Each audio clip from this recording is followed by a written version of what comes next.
बिलोली शहरात मराठवाडा जनहित पार्टीचे अध्यक्ष संतोष लक्ष्मीकांत कुलकर्णी यांच्या वतीनं आयोजित करण्यात आलेल्या श्रीमद भागवत कथा ज्ञानयज्ञ व संकीर्तन महोत्सवाची भक्तिमय वातावरणात सांगता करण्यात आली। 2 मे ते 6 मे दरम्यान पार पडलेल्या या धार्मिक सोहळ्यास बिलोली शहरासह पंचक्रोशीतील हजारो भाविकांनी उत्स्फूर्त प्रतिसाद दिला। या महोत्सवात श्री सद्गुरू चंद्रशेखर महाराज देगलूरकर यांनी भागवत कथेमधून भक्ती, संस्कार आणि अध्यात्माचं महत्त्व पटवून दिले।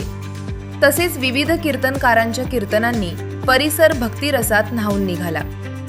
महिला व पुरुष भाविकांची मोठ्या संख्येनं उपस्थिती पाहायला मिळाली। कार्यक्रमाच्या समारोप प्रसंगी महाप्रसादाचं आयोजन करण्यात आले होते। धार्मिक आणि सामाजिक ऐक्याचा संदेश देणारा हा सोहळा भाविकांसाठी आकर्षणाचा केंद्रबिंदू ठरला। गेल्या 1 मे पासून सतत 6 ते 7 दिवस हा कार्यक्रम इथं संपन्न झालेला आहे। श्री सद्गुरू चंद्रशेखर महाराज यांच्या आशीर्वादाने आणि त्यांच्या भागवत कथा सोहळ्याने इथं आयोजन करण्यात आलं होतं। भव्य दिंडी निघाली होती आणि या 6 दिवसामध्ये विविध शहरातील कीर्तनकार, प्रवचनकार आणि भारूड याच्यातून समाज प्रबोधन व आध्यात्मिक ऊर्जा इथं सर्वसामान्यांना भक्तांना मिळालेली आहे।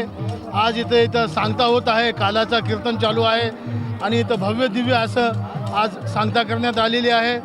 यापूर्वी संतोष कुलकर्णी यांचं सांस्कृतिक, धार्मिक असं अनेक मोठं कार्य या बिलोलीकरांना, तालुक्यावासियांना मिळालेलं आहे। हळदी कुंकवाचा कार्यक्रम असेल की दिवाळी दीपमहोत्सव असेल, कोरोनाच्या काळामध्ये गोरगरिबांना अन्नदान असेल, अनेक माध्यमातून त्यांची समाजसेवा, अन्नदान त्यांच्या हातून घडत असते। त्यांच्या हातून असेच चांगले कार्य घडो हीच यावेळी मी प्रार्थना करतो आणि थांबतो।